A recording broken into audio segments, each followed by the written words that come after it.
All right, looking at the inside of the brain, we just want to begin by identifying this is what's called the cerebrum, okay? And this includes all of the lobes of the brain that we are so used to talking about. This is the cerebrum. Behind the cerebrum, we have the cerebellum. This is the inside of the cerebellum. And what's really neat is when you look closely at the cerebellum, you can see the arbor vitae is what it's called. And that literally means the tree of life. And it looks like a little branching tree. And this is actually white matter. And the white matter plays a role in basically transmitting sensory and motor info, because the cerebellum is involved with balance. All right, as we move here, this is called the thalamus.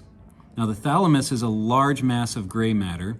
It consists of a bunch of nerve fibers, and just like the wheel of a bicycle, information can branch out in all directions. So it's considered a hub-like exchange of information that relays sensory and motor signals. Now, below that, we find the hypothalamus. The word hypo literally means below. So if the thalamus is here, the hypothalamus is below it. This makes and releases some hormones. This helps control our body temperature, whether we're hungry, thirsty, or whether we're sleepy. Moving along, we now enter the brainstem. The brainstem exists from pretty much here to here, and we begin with the pons. And the pons relays signals. It regulates the change when we breathe in and breathe out, and like I've said before, may play a role in generating dreams. Moving along, we come to the medulla.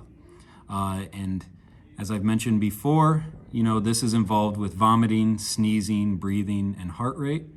And then we end with, this is the spinal cord, a bundle of nerves. It transmits nerve signals, and it actually coordinates reflexes. So if you touch a hot object, you pull your hand away without even thinking about it, that happens here within the spinal cord.